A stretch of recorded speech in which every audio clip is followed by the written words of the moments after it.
Bien, chers frères et sœurs dans le Seigneur, que la grâce et la faveur de notre Seigneur Jésus descendent et demeurent sur chacun et sur chacune de vous. Avant de commencer cette homélie, je voudrais vous dire merci pour votre patience, merci pour votre présence continue, merci pour le mot d'encouragement, les paroles de réconfort que je continue de recevoir de chacune et de chacun de vous. Ça faisait un temps que nous n'avions pas été dans notre lieu habituel, mais le Seigneur nous a fait grâce, il continue de nous faire grâce. Et aujourd'hui, nous revenons à notre coutume, nous revenons à notre routine habituelle de partager la parole de Dieu dans ce lieu. Et aujourd'hui, la parole de Dieu dans son ensemble nous parle de la persévérance. La persévérance qui est une vertu chrétienne, la persévérance qui est notre aide sur ce chemin vers le salut, ce chemin de la foi, ce chemin qui est jalonné d'embûches, qui est jalonné d'obstacles, mais que le Seigneur nous aide à vaincre grâce à la persévérance. Et aujourd'hui, dans les lectures, nous entendons cela revenir. Nous entendons le Seigneur qui ramène Israël, qui ramène ses captifs, qui ramène toutes ces personnes qui ont longtemps souffert. La première lecture du livre de Jérémie nous montre cela, nous montre comment ceux qui reviennent de l'exil, ceux qui reviennent de ce temps de peine, de souffrance, ce temps où on se demandait, mais où est le Seigneur? Est-ce que le Seigneur est encore là? Ce temps où on criait vers le Seigneur pour lui dire, Seigneur, reviens, reviens à nous. Et voilà que le Seigneur a entendu le cri de son peuple. Voilà que le Seigneur vient pour délivrer son peuple. Et ce peuple qui est délivré, qui sort de l'esclavage, il marche. Et c'est comme si c'était irréel. C'est comme si c'était surréaliste. C'est comme quelqu'un qui a tellement souffert. Il a trop souffert. Il a marché dans tellement de difficultés que lorsque ces choses se réalisent, lorsque le salut se réalise dans sa vie, lorsque cette personne est sauvée, tu es comme dans un rêve, comme dit le psaume.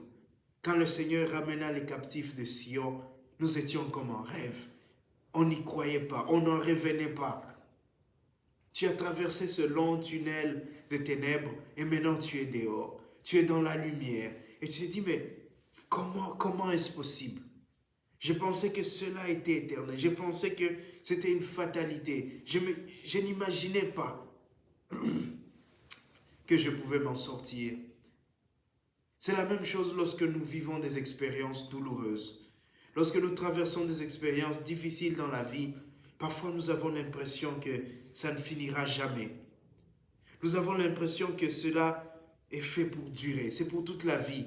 Et que peu importe ce que nous faisons, les choses ne changent pas.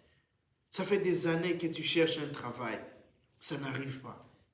Tu as déposé des demandes ici et là, ça ne vient toujours pas. Tu as contacté des personnes qui peuvent t'aider, ça ne vient pas. Des personnes influentes qui essayent ici et là, il n'y a rien qui se passe. Et à un moment donné, tu te dis, mais est-ce que ça finira? Est-ce qu'un jour j'aurai un travail?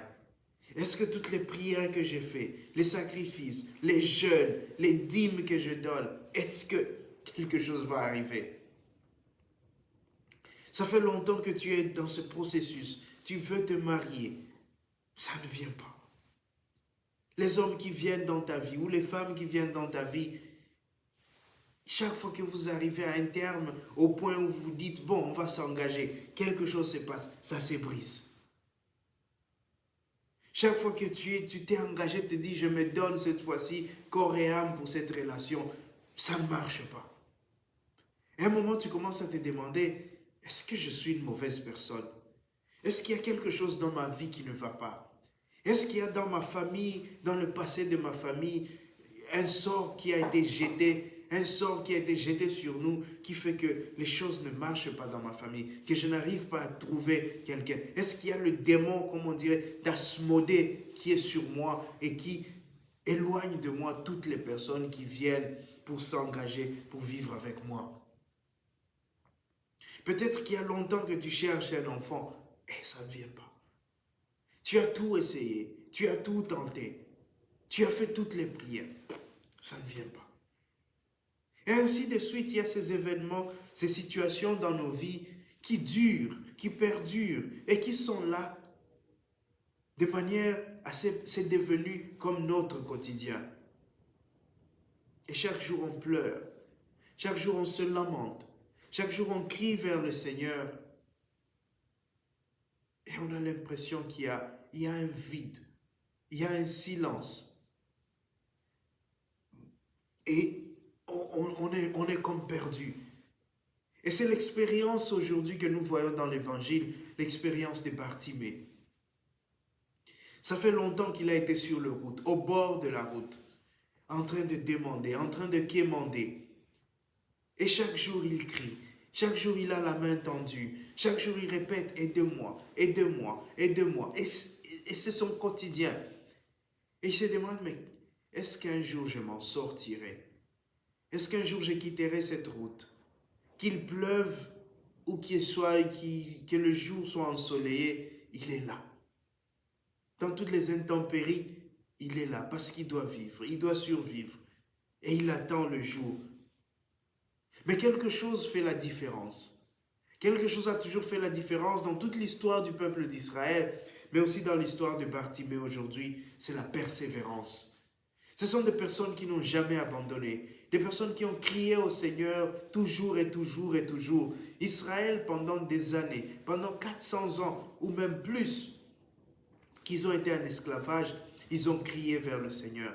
Pendant 40 ans dans le désert, ils ont désobéi et puis ils ont crié au Seigneur. Ils ont encore désobéi et puis ils ont crié au Seigneur. Mais ils n'ont jamais cessé de crier vers le Seigneur. Ils n'ont jamais cessé de demander l'aide au Seigneur. Et Bartimée, il n'a jamais cessé de garder cette persévérance, de persévérer, de continuer à dire « je vais sortir, je vais m'en sortir ». Un jour, chers frères et sœurs, un jour, le Seigneur passe par là. Un jour, le Seigneur passe par ta vie. Un jour, tu rencontres cette personne-là. Un jour, tu fais cette expérience-là. Un jour, tu déposes ta demande d'emploi au bon endroit. Un jour, tu ouvres les yeux, tu es au bon endroit. Et c'est ce qui arrive aujourd'hui. Bartimée, ce jour-là, il est assis, il disait « aide-moi, aide-moi, aide-moi ». Et il entend le nom, c'est Jésus qui passe. Et c'était son jour. Il venait d'arriver au bout du tunnel. Et là, il se disait « c'est aujourd'hui ou jamais ». Et il a crié plus fort que la foule. Il a crié plus fort que ceux qui le demandaient de se taire. Il a crié plus fort que toutes ces personnes qui voulaient l'empêcher. Et là où les gens le pressaient, le compressaient, il a élevé la voix. Il a multiplié ses énergies. Il a dit aujourd'hui, je dois voir Jésus. Et ce cri-là, le Seigneur l'entend. Et le Seigneur, lorsqu'il entend, il s'arrête. Peu importe la foule autour de lui, peu importe la destination, peu importe tout ce qui le presse, le Seigneur s'arrête. Et lorsqu'il s'arrête, il dit, amenez cet homme vers moi. Mais c'est parce que Bartimée est resté persévérant. C'est parce que Bartimée a compris que si je m'arrête, je suis mort. Tous ces gens, si j'écoute tous les bruits autour de moi, je suis foutu. Si j'entends tout le découragement qui est autour de moi, eh bien je vais rester au bord de la route. Je veux être sur la route avec Jésus. Je veux marcher avec Jésus. Et pour marcher avec Jésus, il faut apprendre à défier la foule. Il faut apprendre à ne pas écouter parfois cette foule. Il faut apprendre à marcher avec assurance, avec persévérance, avec foi. Et c'est le message aujourd'hui. Bartimée est guéri parce que d'abord, il a persévéré. Il a eu des challenges, il a eu des défis, il a eu des problèmes, il a eu même des découragements venant de son propre peuple. Et toi, mon frère et ma sœur, tu as des découragements, tu as des guerres, tu as des rejets, parfois venant de tes propres parents, de ta propre famille, de ceux que tu considères comme tes proches, qui te disent que tu ne vaux rien, qui te disent que tu ne t'en sortiras pas. qui te disent que ça ne vaut pas la peine que tu continues de tenter. Ça fait 5, 6, 7 fois que tu as essayé, tu as échoué, il faut arrêter. Mais le Seigneur, lui, il n'a pas encore dit son dernier mot. Le Seigneur ne t'a pas encore dit son dernier mot. Et tant qu'il n'a pas dit le dernier mot, alors continue. Continue d'insister, continue d'implorer, continue de crier.